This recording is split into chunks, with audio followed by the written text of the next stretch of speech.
Уважаемые зрители, просим вас встать для исполнения государственного гимна Республики Беларусь.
Что ж, здравствуйте, уважаемые любители футбола, подписчики YouTube-канала Белорусской Федерации футбола. Ну, а если вы не являетесь подписчиком нашего YouTube-канала, то с удовольствием подписывайтесь, ставьте лайки, колокольчики, будем вас ждать. Очень много интересного в белорусском футболе происходит каждый день. Но в любом случае не пожалеете. Меня зовут Дмитрий Воронков, и сегодня будем наблюдать за матчем женской высшей лиги, в котором встречается сборная Гомельской области, или просто Гомель, и противостоять будет им Бобруйчанка. Мы находимся в Гомеле, и давайте представим главных действующих лиц нашего матча. И начнем, конечно же, с команды гостей. Бобруйчанка.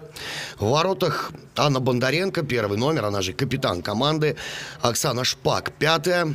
Татьяна Логинова, 7-я, 11-я Зоя Горбунова, 21-я Полина Цибульская, Ольга Анисковцева, 31-я, 33-я Анна Бондаренко, Надежда Савченко под номером 41, под номером 43 сегодня играет Виктория Курлович, под номером 52 Карина Береснева, и Валерия Кунцевич на спине имеет номер 70, главный тренер команды Леонид Болтушкин. Ну и хозяева поля.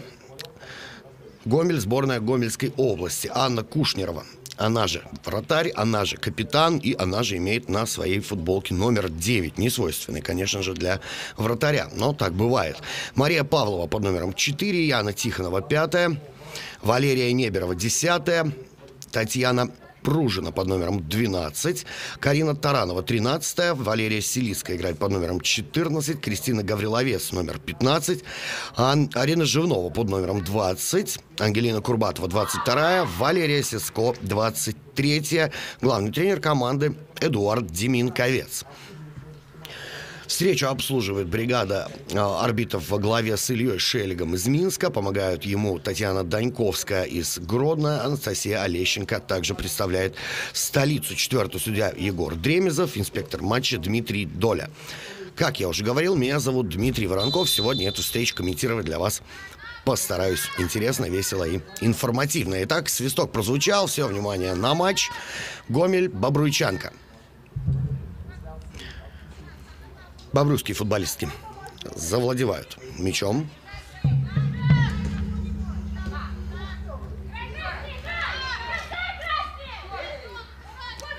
На правом фланге Ольга Анисковцева владеет им и делает передачу назад своему вратарю.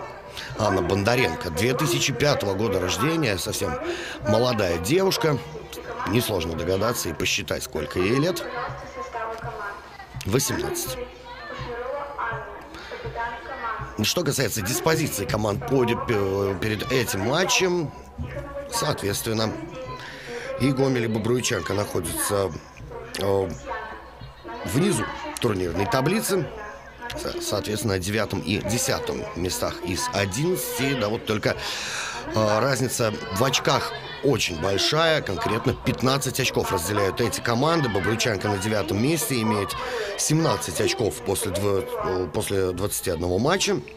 Ну и столько же матчей сыграли гомельчанки, но лишь дважды сыграли в ничью в этих 21 противостоянии, и 2 очка делят последнюю строчку с ДЮСШ Полес ГУ из Пинского района. Ну и в этом матче наверняка фаворитский статус будет у бобруйчанки. Анисковцева с мячом. Держит его лидер бобруйской команды. Потеря.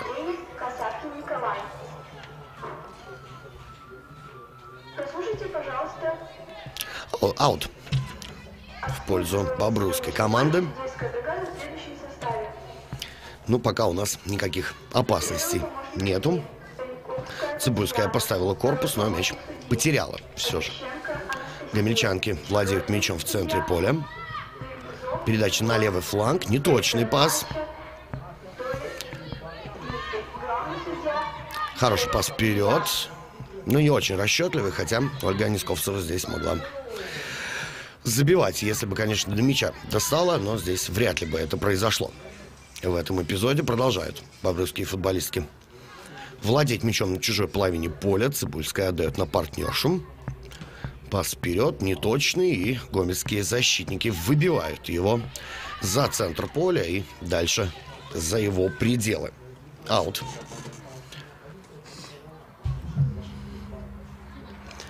Игра на правом фланге развивается в сторону гомельских ворот.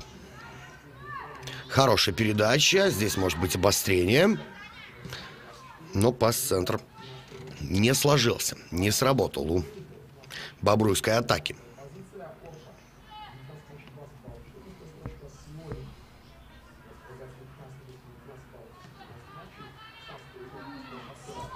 Неоднократно Гомель и Бобруйчанка играли между собой и каждый раз праздновали успех именно бобруйские футболистки. 8 матчей провели между собой эти команды. И во всех 8 случаях Бобруйчанка одерживала победу с общей разницей мячей 2:50. Сейчас именно такая она в начале этой игры. Снова до ума атака не доводится, но выбить нужно было бы, конечно, поаккуратнее. А тот мяч завис в штрафной площадке сборной Гомельской области. Благо для них Бобруйчанка не смогла за этот мяч зацепиться, побороться за эпизод и в свою пользу его перевернуть. Не лучший прием мяча от Валерии Сицко. Упустила она его и потеряла владение. И вот самый крупный счет между командами сборной Гомельской области и Бобруйчанки был аж 12-0. Ну а последние встречи закончились со счетом 1-4, 0-4, 7-0, 5-1 и так далее. Да, мелкого счета в противостоянии этих команд не было. Все время преобладают такие большие счета, ну а в 2 случаях результаты были с двойным числом. 10-0 и 12-0. Как будет сейчас, увидим. Но я думаю, что, судя по течению этого матча, по первым 5 минутам, делаем абсолютно четкий и правильный вывод, что Бобруйчанка будет проводить практически все время у штрафной площади гомельской команды, у штрафной площади Анны Кушнеровой. Выбивает вратарь Гомеля мяч ближе к центру поля. Становится он добычей гомельских футболисток. Передача вперед. Гавриловец. Неплохо гомельчанки идут вперед. Павлова делает передачу на партнершу. Возвращают мяч Павловой. Есть возможность сделать передачу. Неплохо. Гавриловец и Павлова здесь пытались на двоих закрутить на фланге атаку, но, к сожалению, для них лишь потеря. Эта атака закончилась, и мяч ушел из опасных пределов штрафной площади Бобруйчанки. Тем не менее, футболистки Гомеля продолжают владеть мячом, продолжают искать возможности для наступления.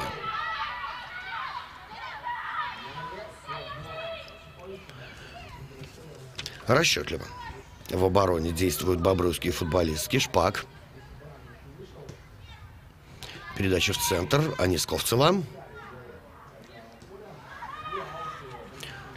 И здесь атака прервана. Тем не менее, бобруйчанка продолжает владеть мячом. Передача направо. Горбунова. Пас назад. Снова вперед Цибульская. Ну, очень неспешно пересекают центральную линию поля бобруйские футболистки. Наверное, стоит делать это поскорее, если, конечно, хотят они продлить победную серию в матчах с сборной Гомельской области.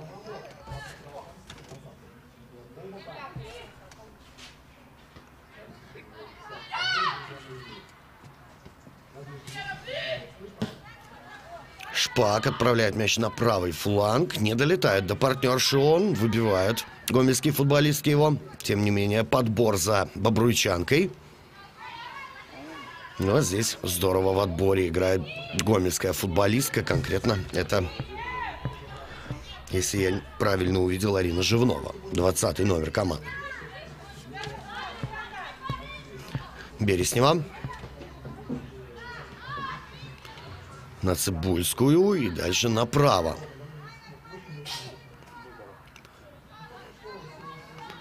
Уходит от отбора, по-моему, Зоя Горбунова. Делает пас вперед. Ну и здесь нужно играть через вратаря, что, в общем, и делает гомельская футболистка.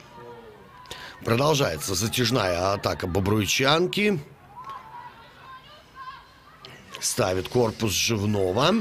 И выигрывает единоборство у своей соперницы.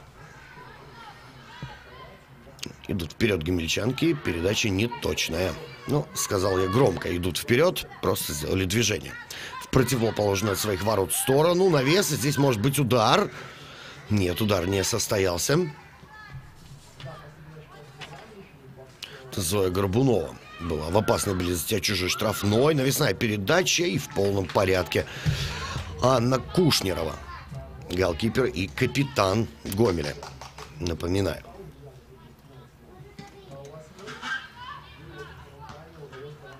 Продолжаем наблюдать за матчем сборной Гомельской области и бобруйчанки. По истечении 9 минут матча у нас счет не открыт. 0-0.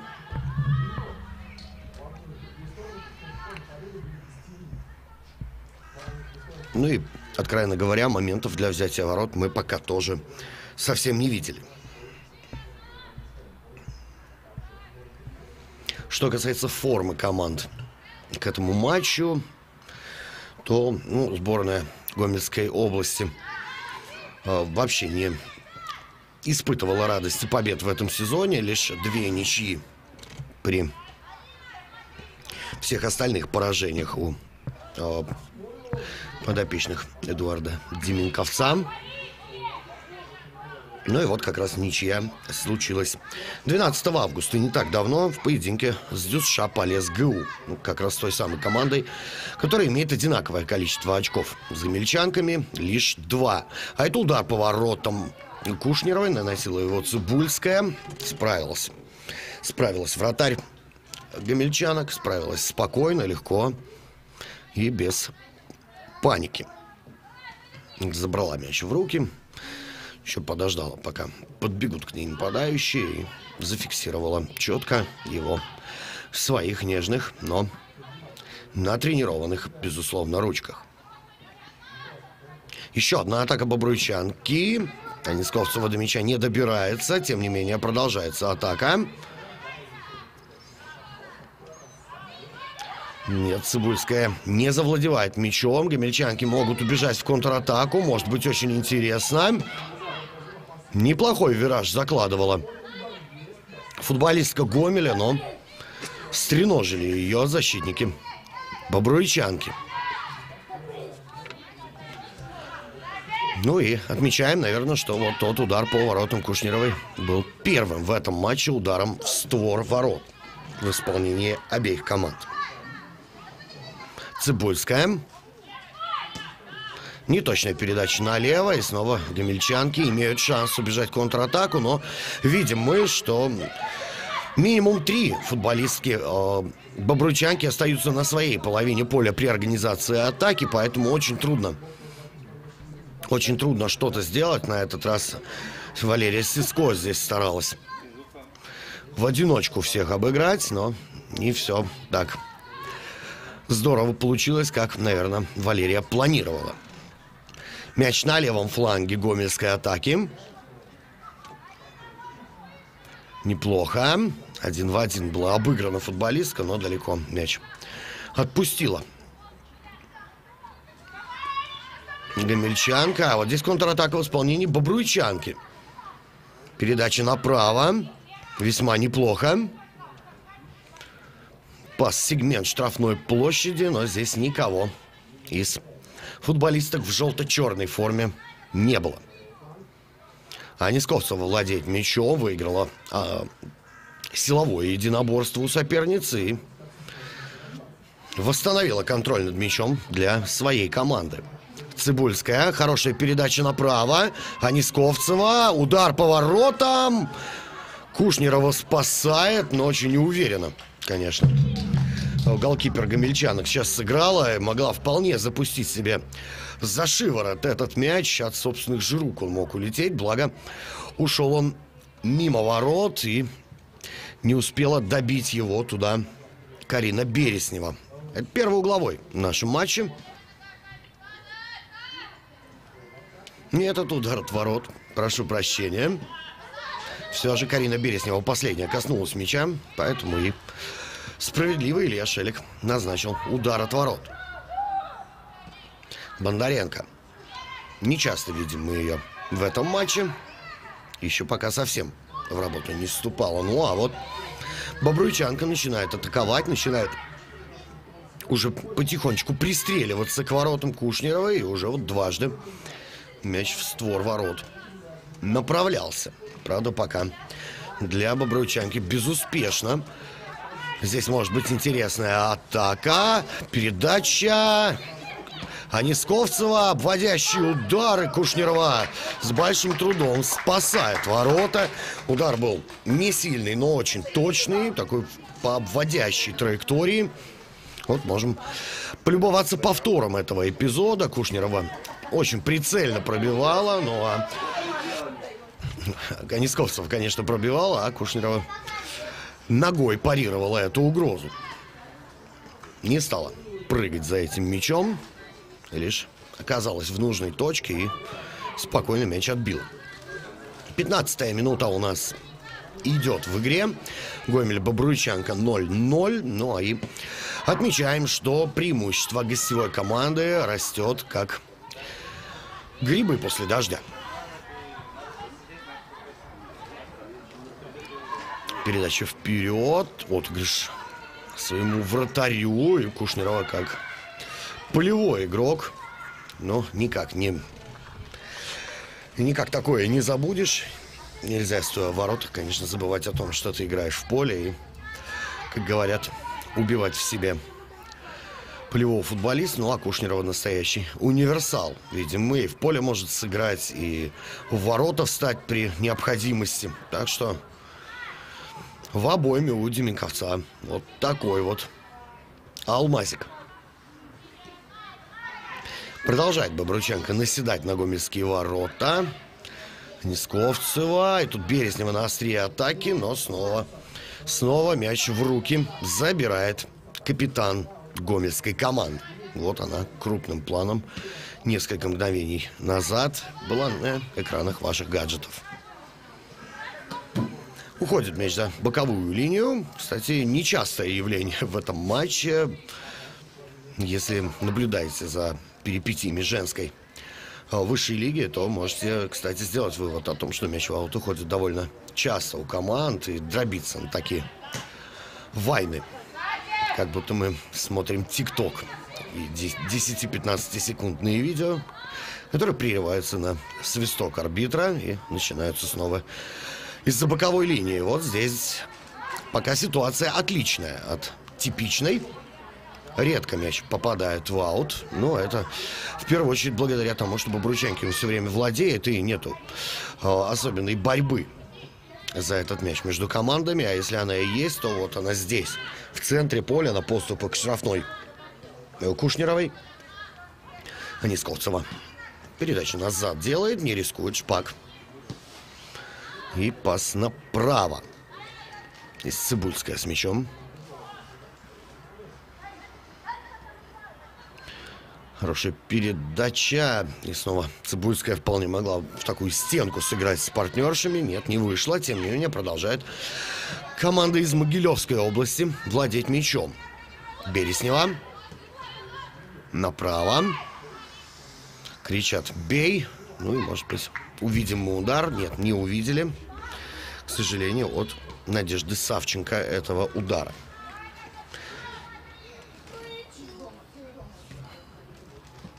Курлович. Передача направо. Горбунова. Навес штрафную площадь. Неточный. И перехватывают гомельские футболистский мяч. Правда, недолго он остается под их контролем. Но здесь, я думаю, без проблем. Оксана Шпак сыграет так. Это и произошло. Сделала аккуратный пас на Анну Бондаренко. И голкипер Бобруйчанки ввел мяч в игру из своей штрафной площади. Цибульская. Активно. 21 номер Бобруйчанки в эти неполные 18 минут матча часто встречается с мячом, пытается разгонять атаки. Такой вот плеймейкер. Падение и свисток арбитра мы слышим. Первый фол в этом матче. Илья Шелек не преклонен. А на газоне Татьяна Логинова находилась. Но все с ней в порядке. Татьяна очень быстро поднялась, отряхнулась и пошла в чужую штрафную площадь. Ну а Ольга Анисковцева будет подавать. Ну или бить, посмотрим. Ситуация пограничная в данном случае. Нельзя ничего прогнозировать. Показывает Илья Шелек, что необходимо будет стенки отойти на нужное расстояние. Ну и без риска этот удар или навес не проводить. Свисток мы услышали. Анисковцева неплохо задумывала передачу на дальнюю штангу на Оксану Шпак. Передача получилась, но до Оксаны Шпак не дошла. Что-то здесь Илья Шелек просит болельщика занять место на трибунах, а не за воротами Анны Кушнеровой. Но зато отличное место для просмотра футбола. Совсем рядышком с полем, практически в его пределах. Но ничего не уходит от острого глаза арбитра.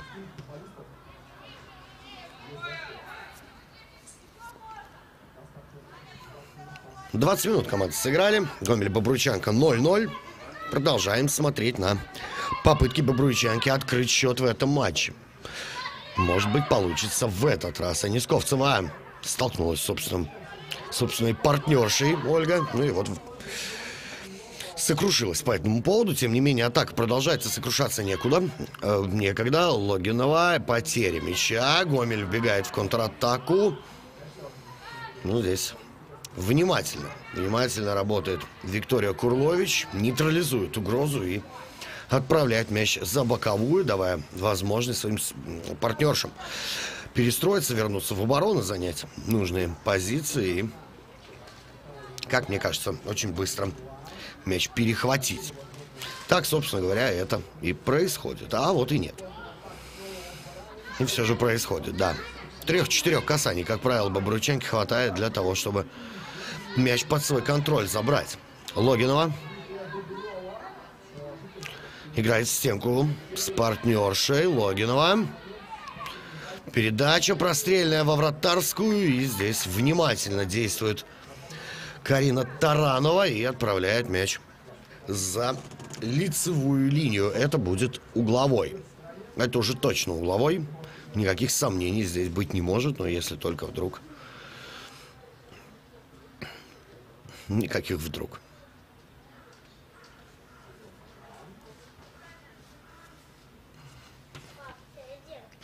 Оксана Шпак будет подавать угловой. Хотя вот на футболке у нее написано Белова. Но мы же верим все же протоколу матча, где точно указано, что это Оксана Шпак. Угловой неудачно подан. Курлович.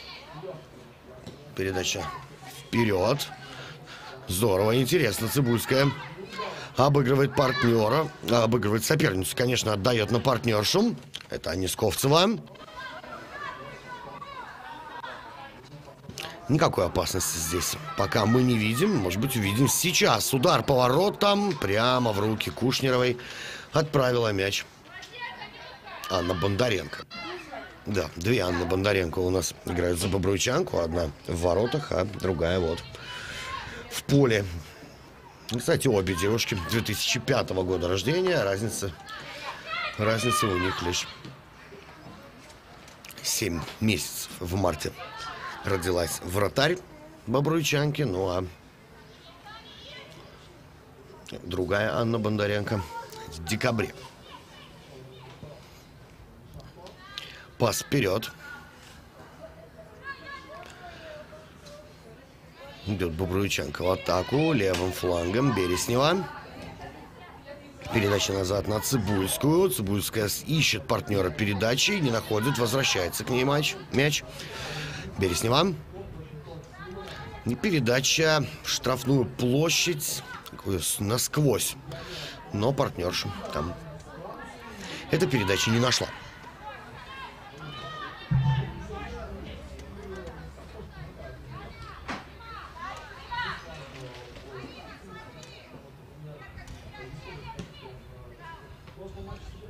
Ну, Бобруйченко сегодня, я уверен, вышла с большим желанием побеждать, поскольку последние результаты этой команды совсем не радуют. Давайте попозже. Удар поворотом, и счет в матче открывает Татьяна Логинова. Хорошим, плотным ударом в нижний угол. И таким образом счет у нас открыт. Татьяна Логинова на 24-й минуте выводит Бобруйчанку вперед. Хорошая передача сделала Ольга Анисковцева. И Татьяна Логинова не оставила Кушнеровой ни единого шанса своим ударом в угол низом.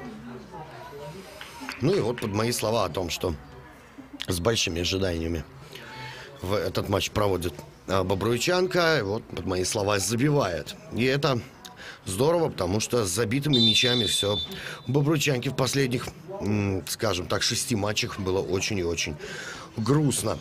Потому как последнюю победу подопечные Леонида Болтушкина одержали аж 1 июля. Когда был, кстати, также повержен Гомель со счетом 1-4. Ну а дальше были поражения. Сплошь 1-6 от Брестского «Динамо», сокрушительные 16-0 от «Динамо» Минского, 0-4 от футбольного клуба «Минск», 0-7 от Витебска, 1-5 от сборной АБФФ WU-19 и последним матче 20 августа 0-7 Бобруйчанка отлетела от Могилевского Днепра. Так что сегодня есть реальный шанс у Бобруйчанки прервать эту грустную серию без набранных очков и лишь с 2 забитыми мячами. Ну, вот здесь уже случился у нас и 3-й. Свисток штрафной. Гомельчанки будут его выполнять. Оказалась на газоне Мария Павлова.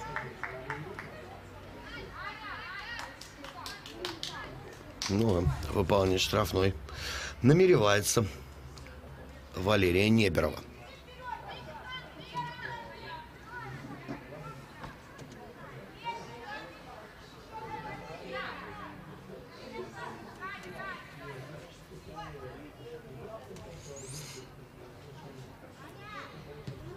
Подача или даже удар поворотом. Удар поворотом, конечно же, отмечаем мы с этого штрафного. Но Анну Бондаренко перехитрить не удалось. Здесь Неберовой. И снова привычная картина. Бобруйчанки большими силами бежит вперед. Это аут, это не угловой. Будут вбрасывать его футболистки Бобруйчанки.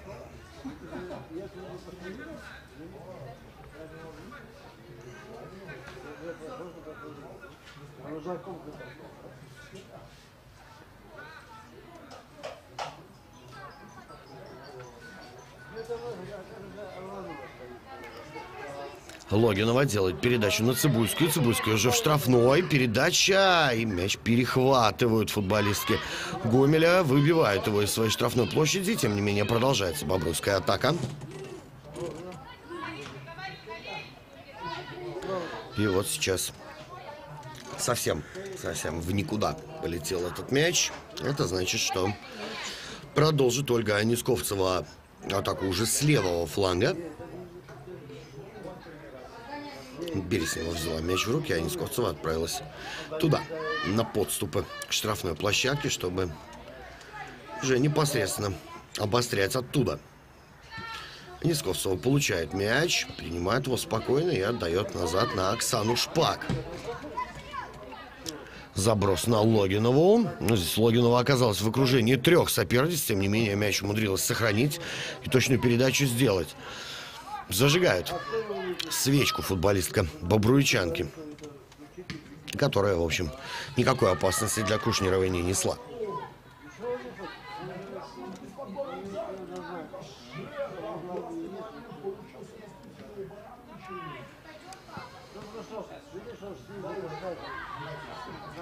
Продолжается наш матч.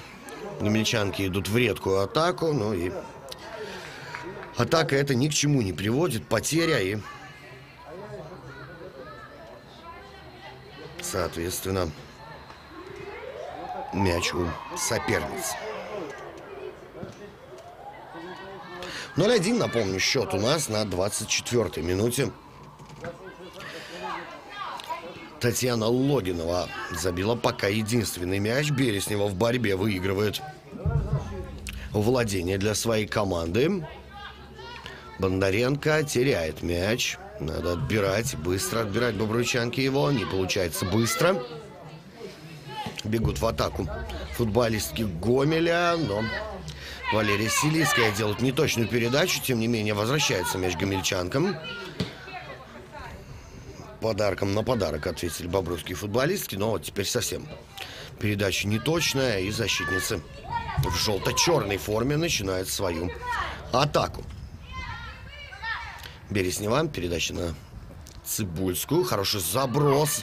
Логинова может забивать второй. Удар по воротам. Это и происходит.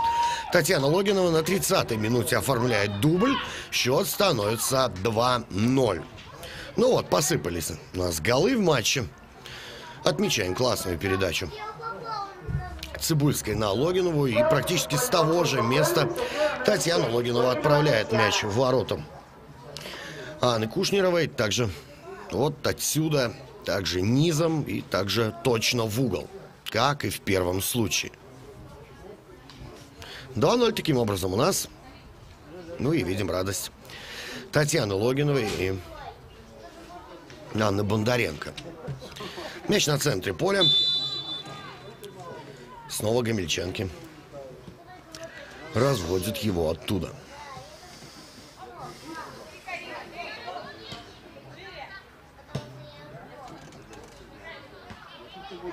Совсем не получается атаки у сборной Гомельской области. И вроде перспектива какая-то есть, и вроде бы все нормально. Но вот передачи совсем не точные. Ну а без точных передач в атаку, конечно, сильно не сбегаешь.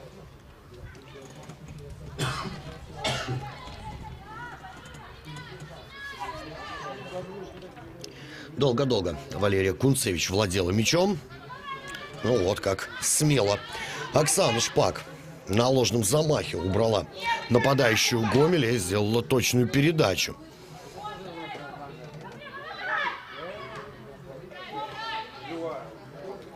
Гомельчанки владеют мячом. Ну что, получится что-то? Да, далековато. Запустила мяч, не смогла его догнать футболистка в белой форме. Ну, немножечко вот бобруйчанка перестала наседать на ворота соперницы. И вот дает возможность Гомелю провести несколько атак.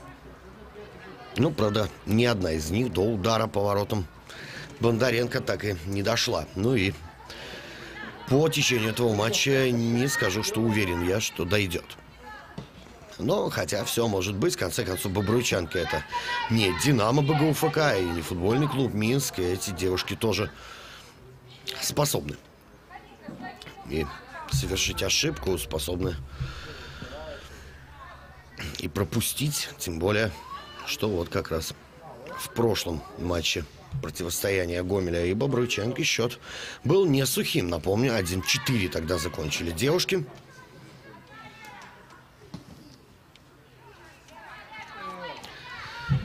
Так что все впереди.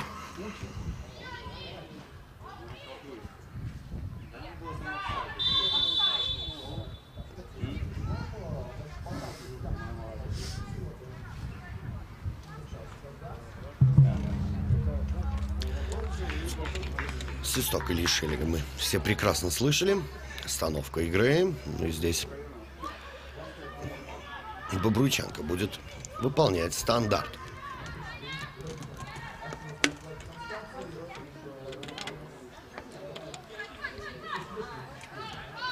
Ни к чему, правда, этот стандарт не привел. Снова Гомель в атаке. Гавриловец. Здесь борьба, из которой победителем выходят бобруйчанки. Хорошая передача на левый фланг. Анисковцева. Передача в центр. Следует. Ну и ошибается Зоя Горбунова. Пас достаточно короткий и простой не смогла Зоя выполнить. Ну, такое бывает. Ну, а вот гомельчанки все глубже просачиваются на половину поля гостей. Стараются проводить какие-то быстрые атаки, делать передачи в разрез. Пока не точно, но вполне себе по такой игре одна из передач может пройти.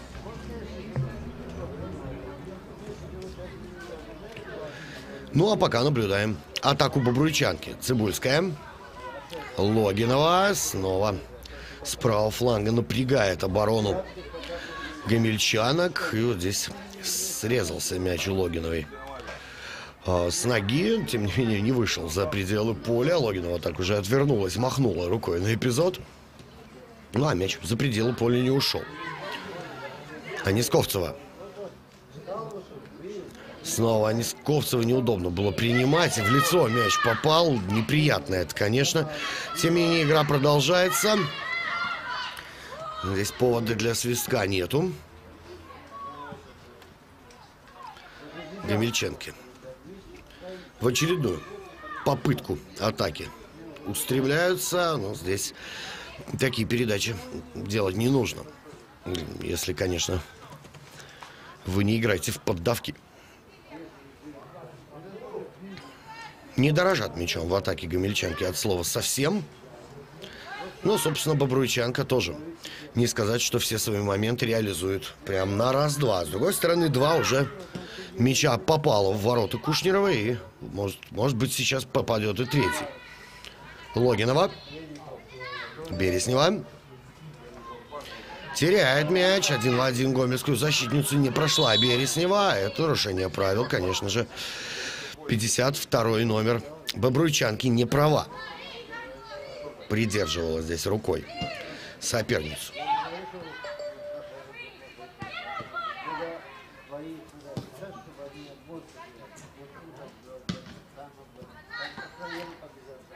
Тридцать шестая минута матча. Сборная Гомельской области бобруйчанка 0-2. Оба мяча на счету Татьяны Логиновой на 24-й и 30-й минутах. Анисковцева передача с левого фланга и угловой. Зарабатывает Ольга для бобруйчанки.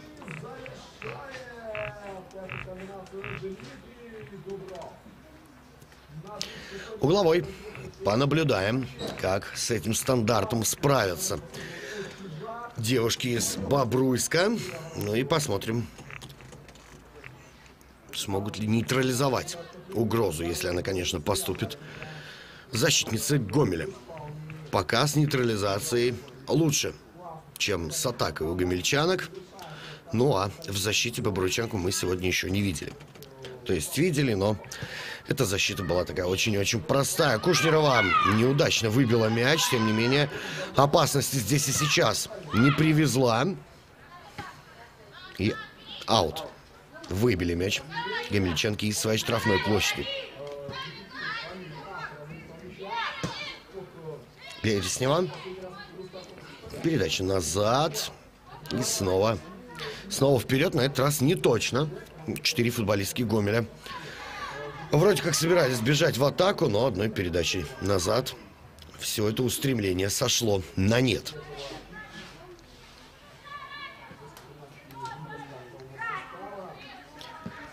Хитро, очень хитро решила сыграть сейчас Яна Тихонова. Пропускала мяч между ног для того, чтобы добежать за ним, но достаточно сильно он летел, и добежать не представилось возможным, и потеряли гомельчанки контроль над мячом в этой ситуации и отдали владение своим соперницам.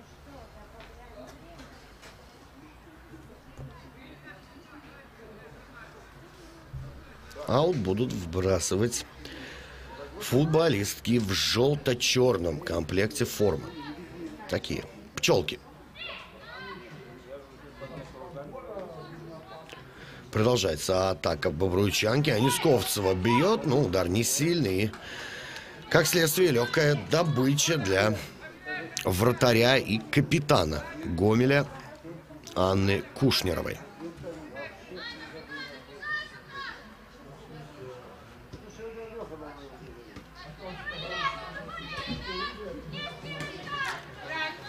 Не проходит мяч в атаку у гомельчанок. Уже привычная картина по этому первому тайму. Ну, посмотрим, может быть, после перерыва что-то изменится в гомельской игре. Тем более, что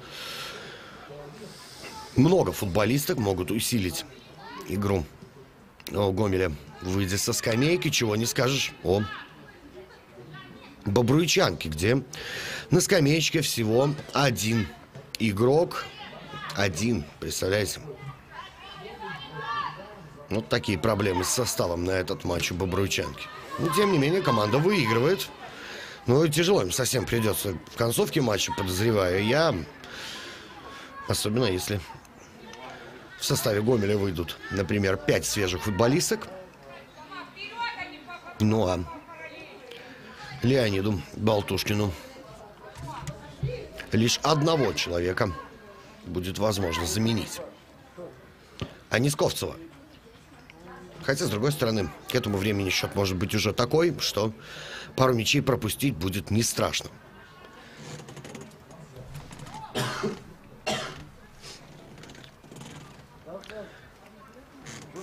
Аут. Будут вбрасывать бобруйские футболистки. Логинова, Бондаренко, снова Логинова. Подача в центр штрафной площади. С мячом Анисковцева встречается. Обыгрывает 1 в 1 по соперницу. Удар поворотом. Мяч попадает в штангу. От нее отскакивает в Кушнерову. Интересный эпизод. Давайте посмотрим повтор. Неплохой хлесткий удар удалось сделать Анисковцевой. Мяч попал в штангу, срикошетил в Анну Кушнерову и ушел на угловой. Ну, благо, не в ворота, лишь на угловой.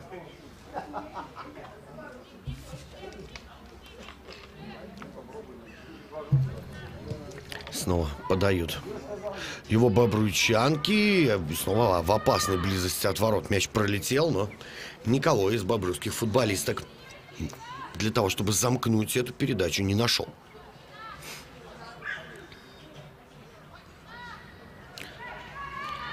Падение Ольги Анисковцевой остается без внимания Ильи Шелега. Ну а вот, о чем я говорил в начале матча. Сбивается игра на маленькие отрезки от аута до аута. Передача в штрафную площадку не точно. Выбивают гомельские футболистки мяч из нее. Тем не менее, продолжается атака Логинова. И снова подача, которую головой прерывает на этот раз Валерия Неберова.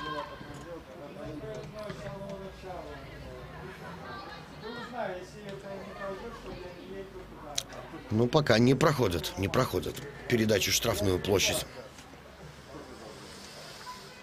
У бобруйчанки вот 2 прошли, и 2 гола, как следствие, побывали в воротах Кушнеровой.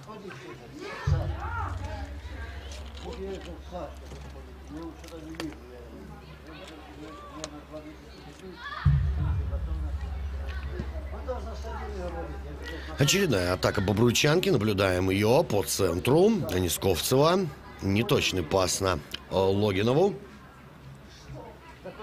И снова мяч покидает пределы поля.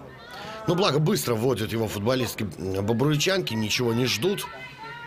И мы практически не замечаем эти ауты. Неточная передача. И мяч покинет пределы поля. Безусловно, никто к нему не добежит.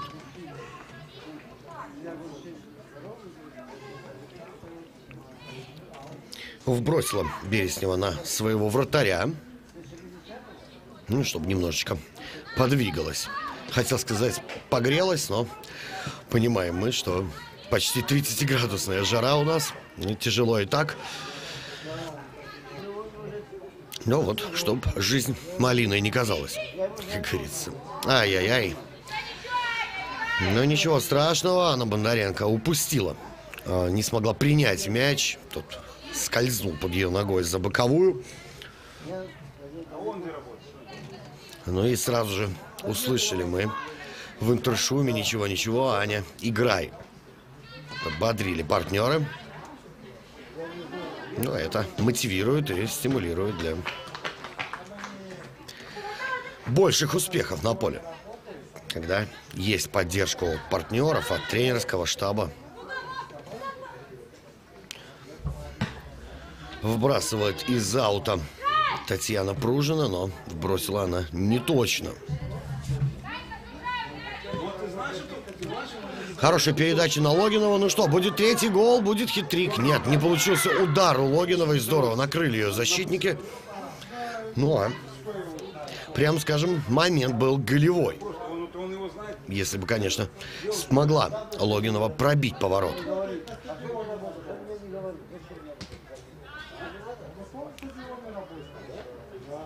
Аут. Снова в близости. Поблизости от штрафной площади Гомеля. Береснева. Курлович. Неточная передача. Это потеря. Тем не менее, Курлович продолжает бороться и выгрызать буквально мяч для своей команды. Анна Бондаренко. Передача на Анисковцеву. Все через Анисковцеву делается в атаке у бобруйчанки. И снова заброс в штрафную площадь. И снова на Ольгу Анисковцеву. Опытнейшая футболистка Ольга Анисковцева. Ну, такая же, как и Татьяна Логинова. Курлович, можно бить поворотом. Курлович предпочитает сделать передачу. Передача получается. Логинова головой пробивает. И здесь под этот удар звучит свисток Ильи Шелега, который возвещает нам о том, что грядет 15-минутный перерыв. Итак, первый тайм. Гомель-Бобруйчанка 0-2. Встречаемся здесь же на YouTube-канале АБФФ ровно через 15 минут.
Ну что ж, уважаемые подписчики и зрители YouTube-канала Белорусской Федерации Футбола, продолжаем наблюдать за перипетиями матча женской высшей лиги, а конкретно 24-го тура этой самой женской высшей лиги между сборной Гомельской области и Бобруйчанкой. После первого тайма Бобруйчанка ведет со счетом 0-2. Оба мяча на счету Татьяны Логиновой. Соответственно, на 24-й и 30-й минутах эти мячи были забиты.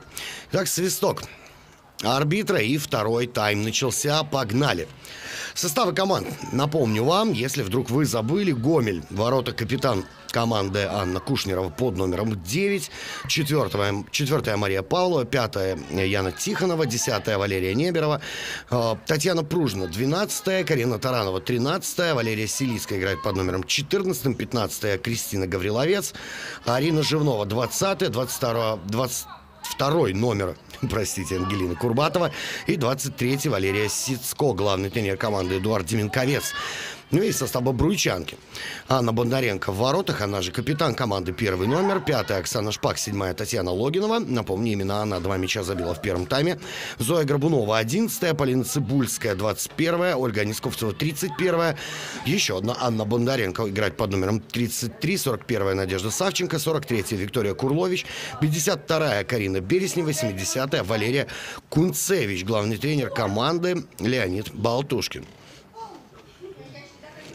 Ну и давайте познакомлю вас с футболистками, которые могут в этом втором тайме усилить игру и той, и другой команды. Но футболистками, имею в виду, конечно же, Гомель. Ибо заявлено их в достаточном количестве. Ну а усилить игру Бобруйчанки может лишь одна футболистка.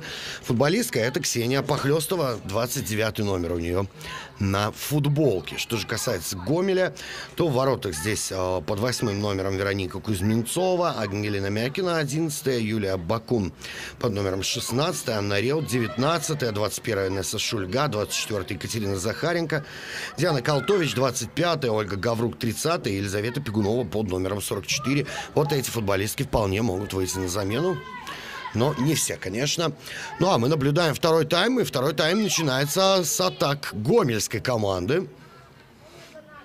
Но, правда, атака не закончилась никакой угрозой, ни ударом по воротам, ни какой-то сквозной передачей в штрафную. А закончилась она на фланге. И закончилась отбором и встречной атакой. На Логинову передача шла, но вышедшая из ворот Анна Кушнерова спокойно забрала мяч в руки.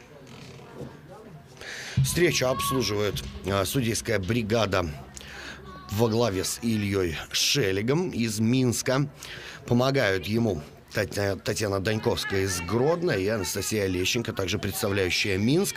4-й судья Егор Дремезов из Ветки и Дмитрий Доля из Гродно, инспектор матча. Меня зовут Дмитрий Воронков, я также представляю нашу столицу и комментирую матч с большим удовольствием для вас. Ну что, есть шанс у Гомеля. Выход 1 на 1, удар, и мяч летит мимо ворот Анны Бондаренко. Как же сейчас, наверное, обидно Кристине Гавриловец. Хороший шанс имела 15-й номер гомельчанок. Вот, пожалуйста, вам и удар вроде мимо Анны Бондаренко, но и мимо ворот. И вот такой опасный эпизод. И надо бобруйчанке смотреть внимательно на своей половине поля за атакующими акциями Гомеля. Ну и самим, конечно же, преуспевать впереди. Ну, пока комфортно. Бобруйчанка ведет со счетом 0-2. Что будет дальше, увидим. Пока аут в пользу Гомеля.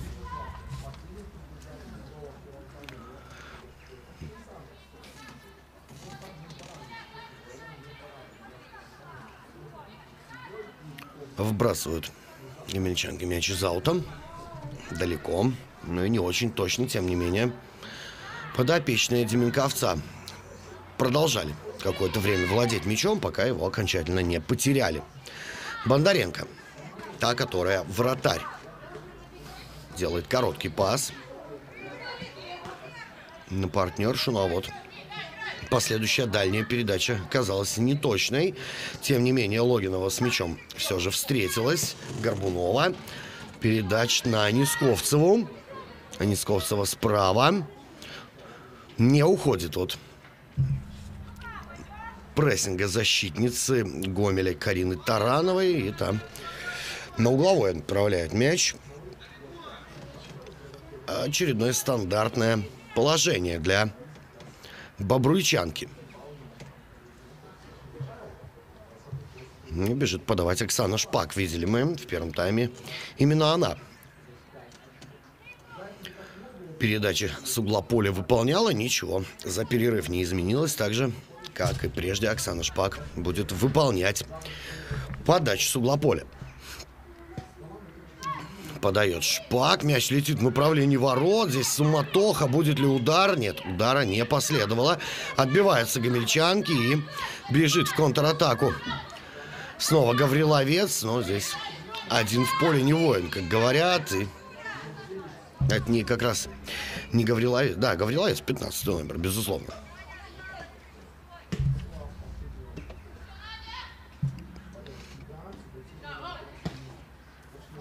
Гомельчанки второй тайм начинают куда более смело, куда более быстро, чем их соперницы. И вот, видим, мы владеют мячом больше, и в атаку стремятся, и выход 1 на 1 вот, организовали для 16 номера своей команды.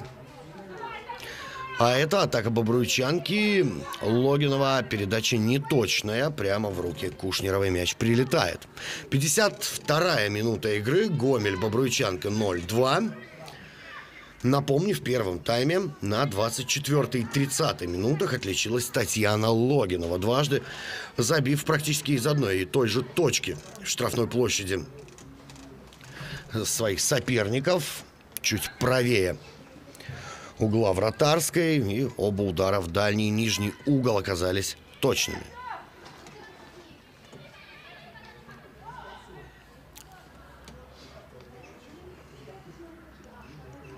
Уходит мяч за пределы поля. Будет удар от ворот в исполнении голкипера бобруйчанки Анны Бондаренко.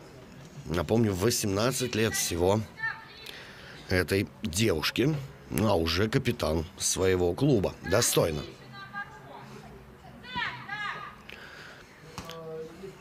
Делает передачу Бондаренко, делает ее не самой расчетливой. Гомельчанки владеют мячом и планировали сходить в атаку. Не вышло. Горбунова. Пас назад. Ну, видим, мы Логинова достаточно глубоко спустилась вниз. В первом тайме видели ее мы исключительно в чужой штрафной площадке и около нее. Ну, а здесь, видим, мы в защиту приходится Логинова опускаться. Но темп матча позволяет здесь без каких-то сильно физических затрат делать это Татьяне Логиновой, играть такого фулбека или латераля, как вам будет угодней. На Нисковцева передача, хороший пас Логинова и положение вне игры фиксирует лайнсман. Ну а Логинова могла вполне заходить на хет-трик, если бы оказалась в правильном положении в этой атаке. Ну вот, видите, как быстро со своей половины поля Татьяна Логинова добежала до вратарской площади своих соперников. Продолжается игра. Оксана Шпак выигрывает борьбу у своей визави. Это 16-й номер Юлия Бакун.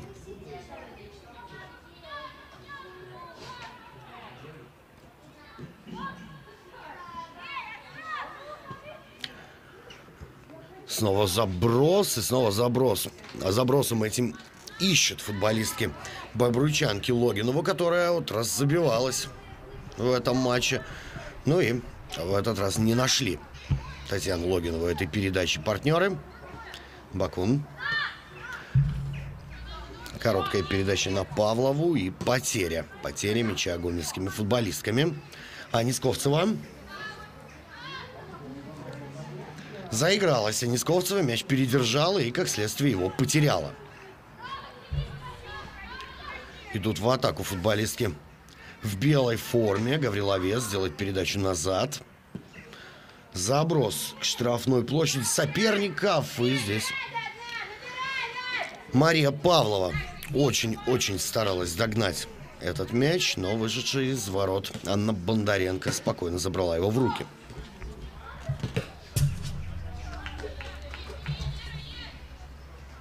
Неберова здорово сыграла в перехвате. Мяч ушел в аут из-под ее ноги.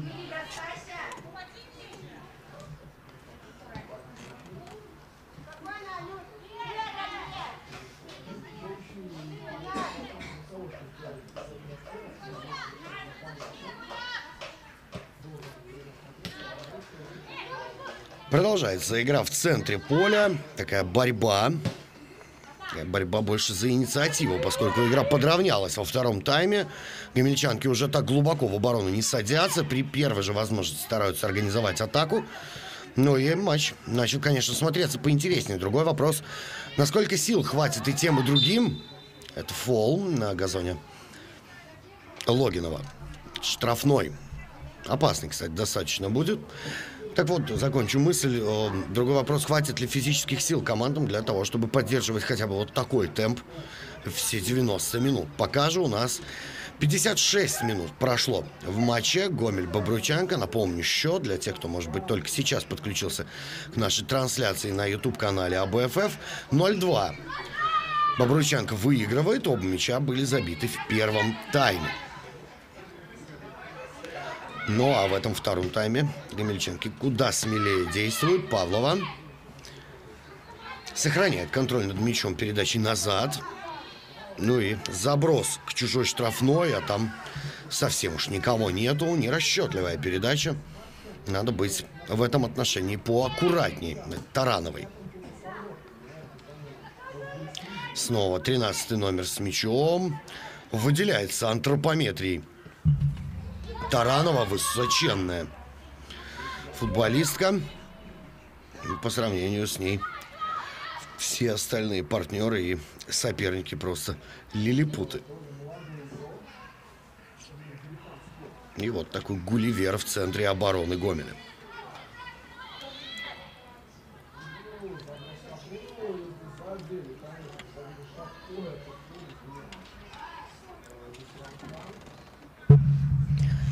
Снова пауза в игре, снова аут. Бобруйчанка вбрасывает мяч в поле, но контроль за ним сохранить не сумели. Борьба на фланге, и мяч в результате этой борьбы попадает к Тарановой, ну а той уже к Кушнеровой. Коротко Кушнерова играет с Тарановой.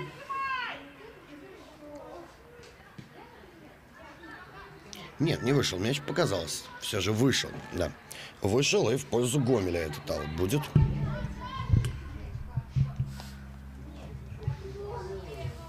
Ну, а мы замечаем на поле появление 16 номера. Вот ее как раз в стартовом составе не было. Это Юлия Бакун. Вот она сейчас как раз в борьбе за мяч. Ну, будем разбираться, кого же она поменяла в составе сборной Гомельской области. Как только это станет известно, тут же, уважаемые друзья, я вас просвещу.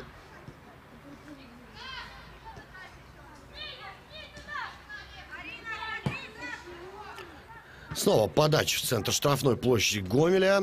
И снова неудачно. Пока все подходы бобруйчанки в этом втором тайме нельзя назвать даже наполовинку опасными.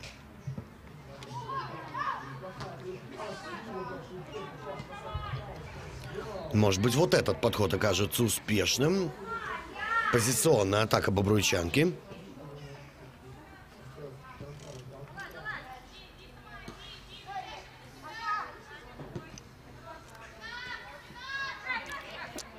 Курлович. Передача назад. Шпак запускает мяч туда, к пределам штрафной площади. Анисковцева. И положение вне игры у 31-го номера бобруйчанки на 60-й минуте матча.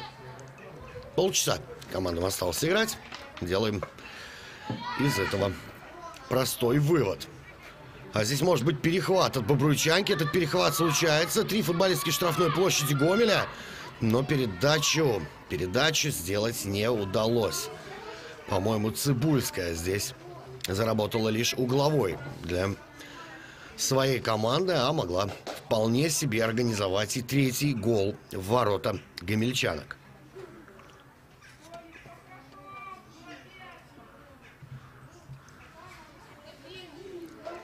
Ну, давайте смотреть, чем закончится этот стандарт. Коротко разыгрывают его Анисковцева.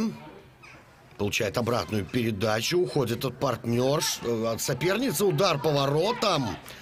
Здесь партнерши Анисковцевой, наверное, могли бы поработать немножечко для того, чтобы обзор вратарю перекрыть. Но все видела Кушнерова и забрала мяч в руки. Зафиксировала сначала его ногами, ну а затем в падении в руки забрала. Ну, у Кушнеровой, как у футболистки, все-таки полевой, очень интересный вратарский стиль. Нету здесь привычных нам нырков, бросков за мячом. Старается в основном Кушнерова отбивать мячи ногами. Ну и лишь в крайнем случае забирать их в руки.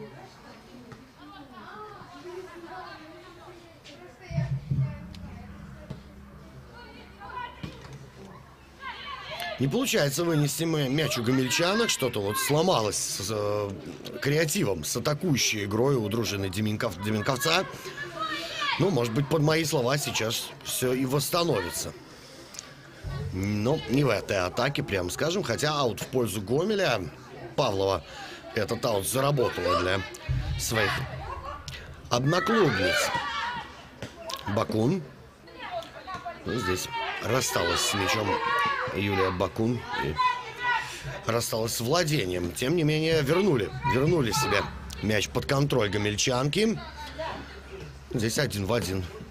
Тяжеловато было гомельчанкам работать с Надеждой Савченко. Курлович, неточный пас. Таранова. Неберова. И снова назад. Дальняя передача на правый фланг. Точно от Тарановой. Здесь может быть хорошая атака. Пас Павлова. Ну что, будет удар или будет передача? Это был удар. Удар получился. Размаха на рубль. Удар, сами знаете, на монету какого номинала. Попал мяч в сетку ворот, но только лишь с внешней стороны. Ну вот на повторе мы отчетливо видим, что можно было вполне сделать передачу в центр штрафной. И там уже замыкала бы Яна Тихонова эту атаку. Ну, могла бы, по крайней мере. Но вот вторая атака Гомеля в этом матче, которая заканчивается ударом по воротам.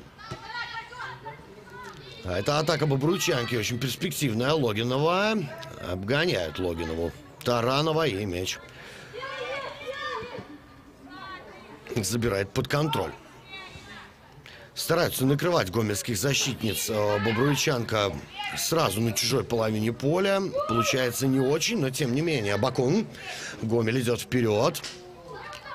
Бакун ждет открывания партнерш, но передачу как будто бы сделала какому-то невидимому футболисту в белой форме.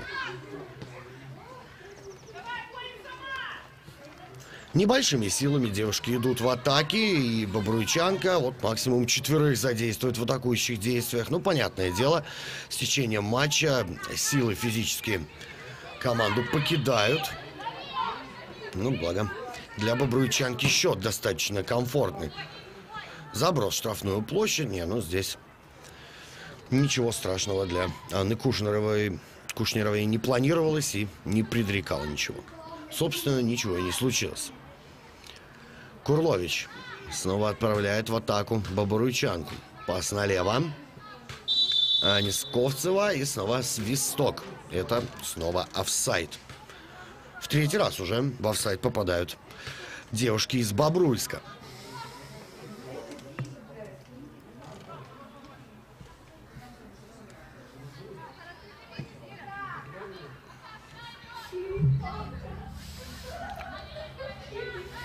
Продолжаем наблюдать за матчем Гомеля и Бобруйчанки. Напомню, счет 0-2. Татьяна Логинова в первом тайме на 24-й и 30-й минутах забила в ворота Анны Кушнеровой и таким образом установила вот такие цифры на табло стадиона в Гомеле.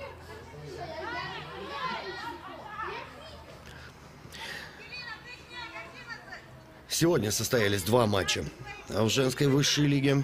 В рамках 24-го тура «Динамо Брест» дома уступила 1-3 с Маргони, ну а Днепр Могилев проиграл Витебску со счетом 0-2. И вот у нас такой же приблизительно счет.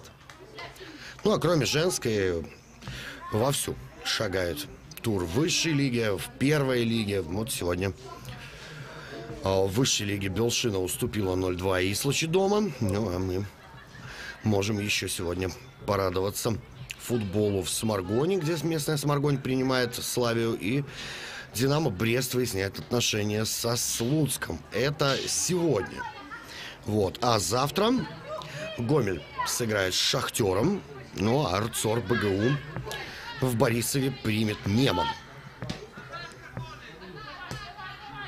Ну а что касается женской лиги, то завтра Динамо БГУ ФК будет принимать сборную АБФ WU-19. Ну а Дюс Шапалис ГУ встретится с Зоркой БДУ. Это на ближайшие дни, на сегодня и на завтра такой анонсик. Ну, тур начался, футбольный тур Беларуси начался еще вчера. Вчера Минск одолел Нафтан 1-0. Ну и этот матч, если смотрели, запомнился больше не самим футболом, а огненными комментариями Сергея Яромка, главного тренера футбольного клуба Минск. Говорил он о том, что самой нищей командой является ФК Минск. И тяжело и трудно. Ну, в общем, не думаю, что кому-то здесь легче. Это футбол. И футбол как игра, и футбол как бизнес. Это непросто. Ну и тем более минчане находятся на хорошей позиции в таблице. И никак их не беспокоят дела там вылеты куда-то в первую лигу. Все вроде стабильно и хорошо. Это фол Курлович. Здесь приносит извинения Юлии Бакун. Толкнула в спину. Ну и тут же извинилась.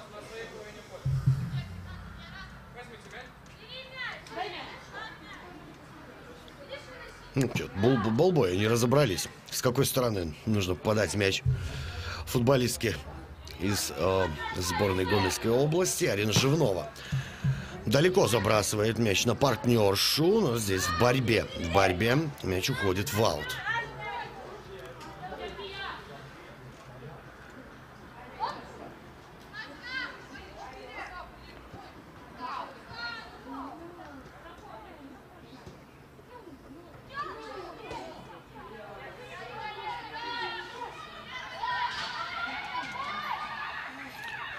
Атакуют гомельчанки. Может быть интересно, если бы поле не закончилось так быстро для гомельской футболистки. И мяч не ушел от ее ног за боковую.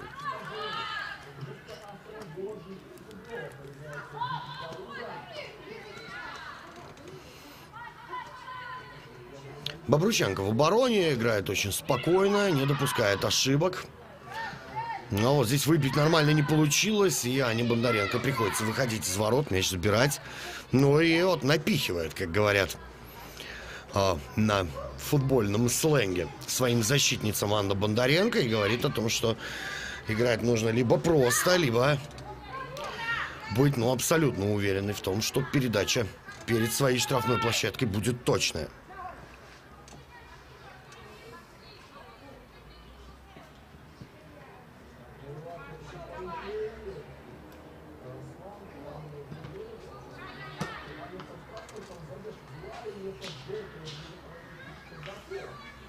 Уходит мяч за лицевую линию, и, судя по всему, будет угловой. И здесь судорогой свело ногу футболистки Гомеля. Пожелаем ей здоровья. Тяжело играть, жарко, силы на исходе.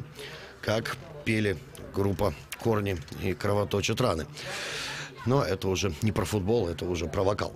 Ну и здесь, конечно же, партнерши оказывают помощь, футболистки надавливают на носок для того, чтобы утихомирить эту судорогу. Ну вот, в результате рывка дернула футболистка мышцу. Ну и вот, видите, до сих пор оказывают помощь. И, ну, это, конечно, не здорово, если кому-то придется покинуть поле не самостоятельно.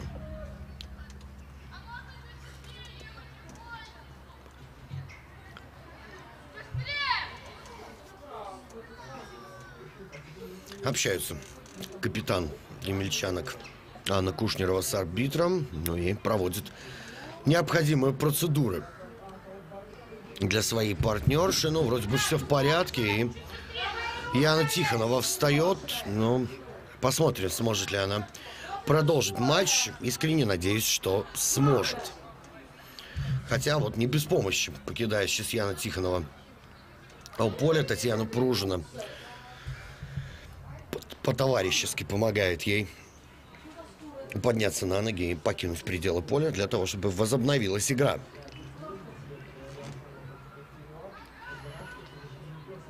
Ну и вот медики идут оказывать помощь Яне Тихоновой. Ну, пожелаем ей здоровья и в первую очередь скорейшего возвращения на футбольное поле. Но оно, судя по всему, наверное, будет замена. Потому что, да, Яна Тихонова находится за лицевой линией. И здесь помогают ей и Стюарт, и вот подошедшие медицинские работники. Ну, а у нас матч возобновляется. Анна Кушнерова точную передачу делает на партнершу.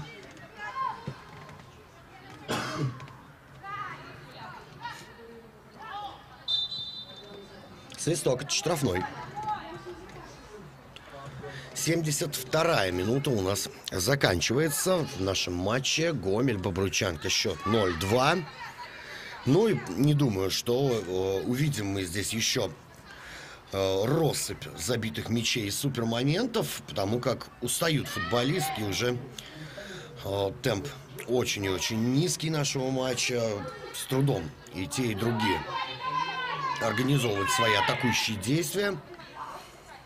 Не бегут большими силами в атаку. Ну и, как следствие, давно не видели моментов. Удар по воротам, удар не сильный. Спокойно Кушнерова мяч в руки забрала, отдала на Таранову. Таранова дальше направо. Сыграла в стенку с партнершей, побежала вперед. Снова передача направо. Ну, Гавриловец здесь сделала все, что могла. На этом правом фланге пыталась один в один обыграть свою соперницу, но лишь аут. Таранова уходит от двоих, неплохо. Бакун. Гавриловец, неточная передача, и мяч выбит из штрафной площади Бобруйчанки. Продолжается гомельская атака. Горбунова играет надежно, мяч выбивает, и выбивает точно на свою партнершу. Цибульская налево. Дальше в центр, не проходит пас.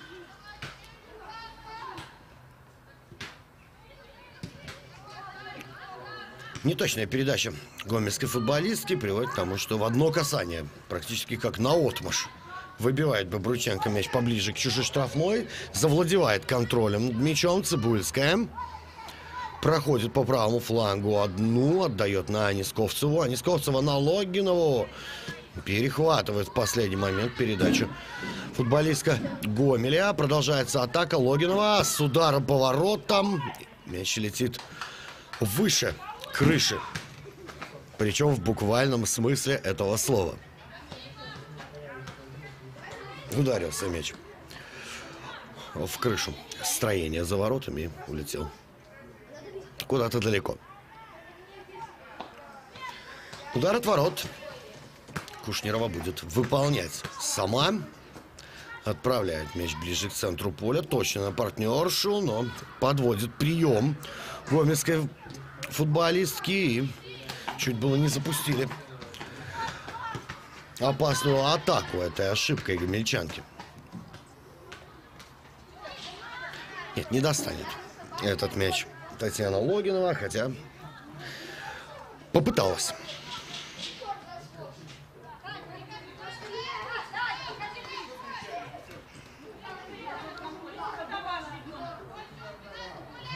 Гомель вбрасывает мяч за боковой. Здесь поборолись футболистки. И победу в этой борьбе вроде как одержала бобруйчанка, но Курлович сделала какой-то бессмысленный абсолютно пас за лицевую линию. 15 минут осталось девушкам сыграть в этом матче. 76-я минута на табло.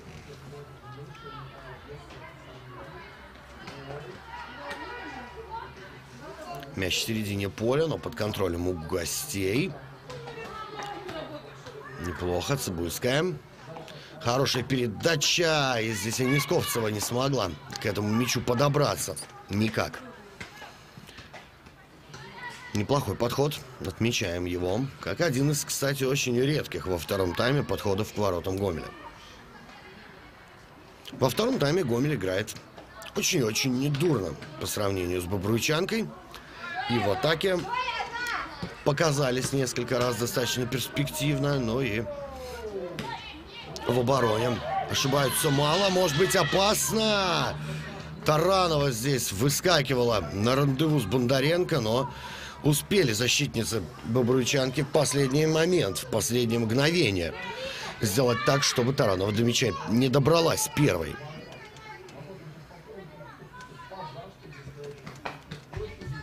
Савченко. Передача назад. Кунцевич.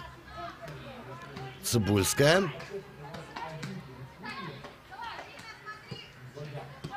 Хорошая передача, расчетливая на Логинову, но не доходит этот пас. Павлова сохраняет контроль за Гомелем. Ну а вот передачей на чужую половину поля атака завершается.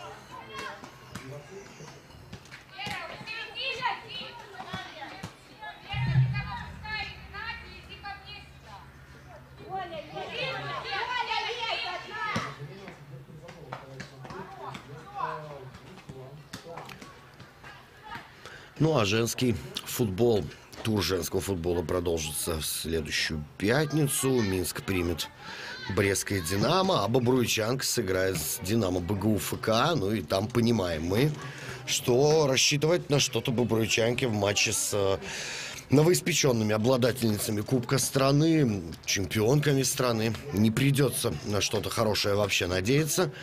Поэтому, ну ничего, не поделаешь, календарь так сложился. Ну а сборная Гомельской области в субботу следующую, 2 сентября, примет Витебск. Точнее, не примет Витебск, а поедет в Витебск. Витебск как раз дома будет играть против подопечных Эдуарда Деменковца. Дальний удар очень высоко, но рикошетом здесь мяч ушел за лицевую линию поля. Это угловой, очередной уже угловой. Честно говоря, я не считал его угловые в этом матче. Ну, наверное, угловой 9-й уже у ворот Гомеля. Ольга Нисковцева будет его подавать.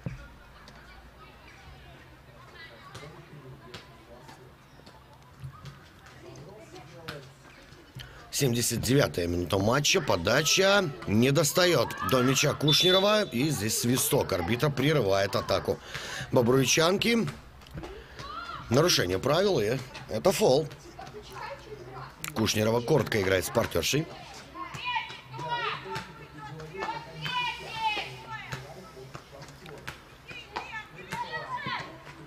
Передача на Павлову. Успевает Павлова, но мяч от ее ноги рикошетом уходит за боковую. Татьяна Логинова сработала в оборону. Вот у Логиновой сил, как мы видим, хоть отбавляй.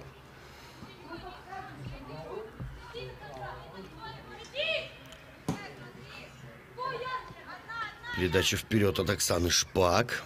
Неточная, но тем не менее с мячом Бобруйченко осталась. Цибульская. Пас направо в направлении Логиновой. Нет, читается эта передача и перехватывается защитницей Гомеля. Редкая атака девушек в белой форме. Таранова уже из центрального защитника превратилась в центрального нападающего. Видим мы. Пожалуйста, не играйте с мячом. Довольно далеко вперед она решила сейчас выходить и не спешит возвращаться назад. А у нас Анисковцева в атаке. Цибульская. Ну что, будет удар? Цибульская. Пас на Логинову. Логинова, конечно же, не ждала абсолютно эту передачу. Ничего не поняла. Просто потеряли мяч. Бобруйские футболистки в достаточно перспективном положении. Таранова в одиночку идет вперед, делает пас. И здесь выход 1 на 1. Прерывается свистком арбитра. Положение вне игры у Павловой. А атака была очень-очень плохая. Отмечаем Таранову, которая индивидуально играет неплохо. И вот сейчас передачу сделала неплохую. Весьма практически на гол. 10 минут до окончания основного времени матча. Но если что-нибудь добавит арбитр, мы обязательно это увидим. 0-2 в нашем матче. Может быть опасно. Логинова, ну что, будет гол номер 3? Нет, не будет гола номер 3. Удар получился, откровенно говоря, слабый. И Анна Кушнерова очень спокойно с ним справилась. Ну вот, давайте посмотрим повтор. Так и не поняла Татьяна Логинова, что здесь правильнее сделать. Но времени у нее было, конечно, хоть отбавляй. Никто ей не мешал наносить удар. Продолжает атаковать Бобруйчанка. Анисковцева. Хороший пас. Ну что, гол? Да, это гол. Счет становится 0-3. Зоя Горбунова записывает мяч на свой счет. И на 82-й минуте вот уже и счет становится крупным. Показывают вот нам автора этого забитого гола. Видим ее и ее партнерш, который празднует забитый мяч. Шикарная передача от Ольги Анисковцевой. Прекрасный пас в касание и очень уверенное завершение 11 номера Бобруйчанки Зои Горбуновой.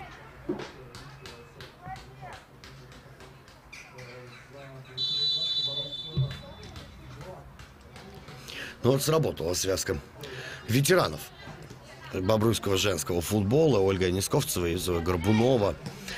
82-го года рождения. Больше, чем по 40 лет. И, посмотрите, продолжает играть на высоком уровне. Хороший пример для молодежи.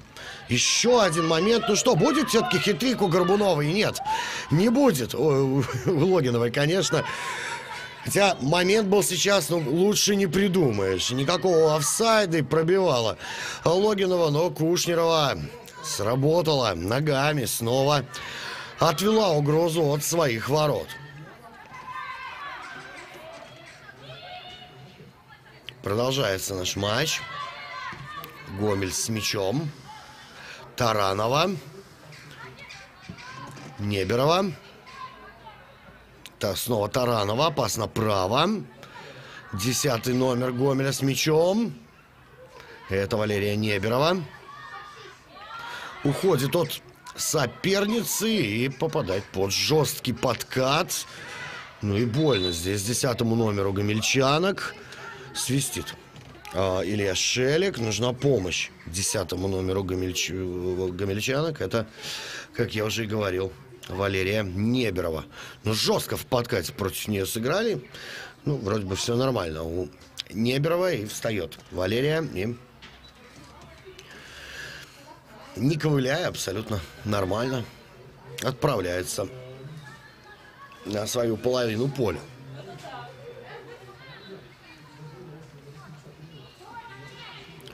Бобруйченко владеет мячом в центре поля и пытается левым флангом выйти в атаку.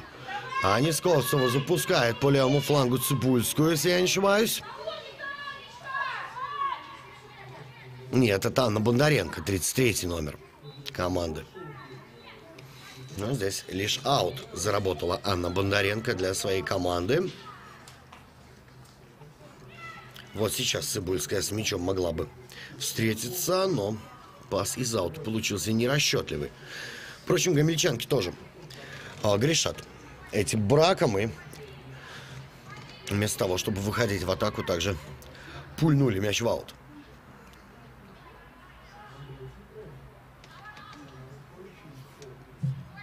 И снова аут. Устали футболистки и той, и другой команды. Это видно невооруженным глазом.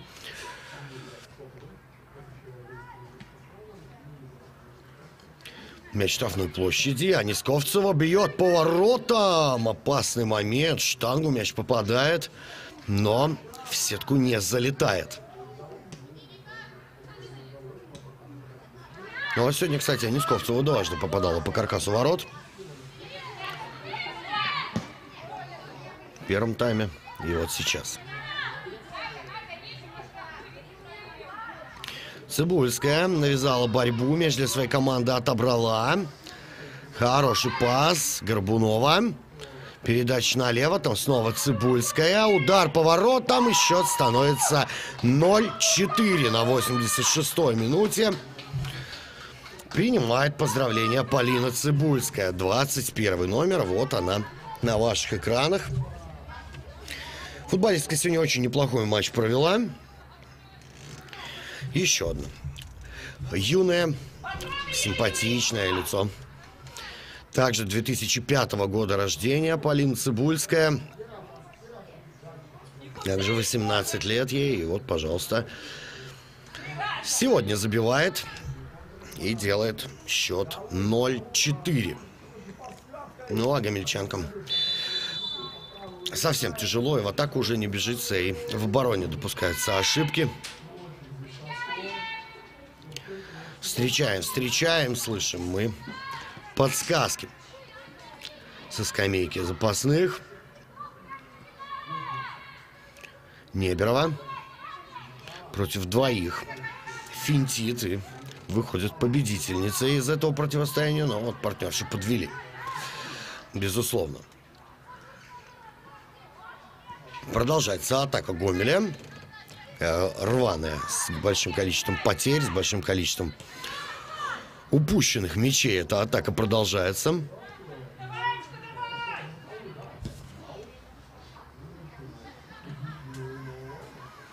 Ну и вот здесь окончательно атака заглохла.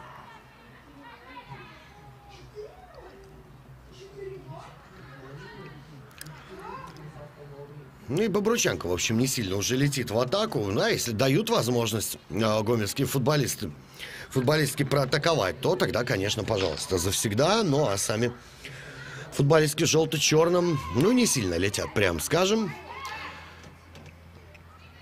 Но с большим количеством передач назад. Вот даже с такими неточными передачами назад Бобрученко играет. И тем не менее никакой опасности Гомель не создает. Хотя обрезка такая была, что надо. Полкоманды осталось на чужой половине поля. Гавриловец. Что передача на Павлову, не точно.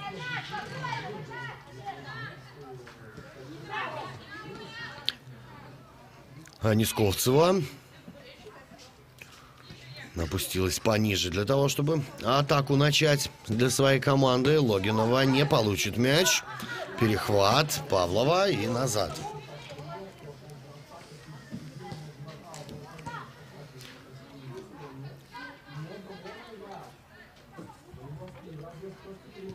Ну вот Яна Тихонова с мячом встретилась. Это значит, что медики поработали на славу. И Яна Тихонова, коль в составе, значит, все с ней прекрасно. Ну, мы рады, безусловно, рады. Да, мы все понимаем прекрасно. Травма – это часть футбола.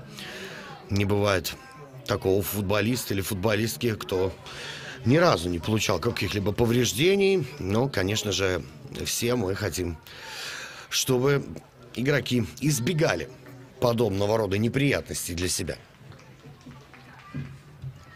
Последняя минута матча, последняя минута основного времени матча. Сделаем такую поправку. Но не думаю, что много добавит Илья Шелег. Максимум вот за ту паузу, которая была минут 15 назад в связи с травмой Яны Тихоновой. Ну что, друзья, делайте ваши ставки. Еще увидим мы гол от Бобруйчанки. Или уже счет останется таковым до финального свистка. Я считаю, что второй вариант более уместен и приемлем, если же не случится чего-нибудь форс-мажорного. И вот Неберова сейчас мяч не потеряет. А Неберова теряет мяч. Ну, так играть, наверное, не нужно лежа. Тем не менее, Илья Шелег позволяет матчу продолжиться. Атака Бобруйчанки. Неплохо. Подкат. И удар от ворот. Все. Основное время матча завершилось. Ну и посмотрим, насколько переиграют команды в этом противостоянии. С результатом матча все понятно. В плане интриги давно все понятно. Еще после первого тайма было кристально ясно, кто в этом матче выйдет победителем. Ну и давайте напомню, как развивались события. В первом тайме Татьяна Логинова на 24-й и 30-й минуте сделала счет 2-0. Ну а во втором тайме сначала Зоя Горбунова, а затем Полина Цибульская довели счет до крупного. Таким образом, в матче Гомеля и Бобруйчанки счет 0-4. Смотрит на часы Илья Шелег и дает финальный свисток. 0-4. Бобруйчанка одерживает победу, очередную победу, уже 9-ю подряд над сборной Гомельской области. Зарабатывает свои 3 очка, ну а гомельчанкам не отчаиваться. Молодая команда, все победы еще впереди. Матч комментировал Дмитрий Воронков. Всего вам доброго, до свидания. Любите футбол, любите женский футбол, ведь он еще и красивый. Всего доброго, пока-пока.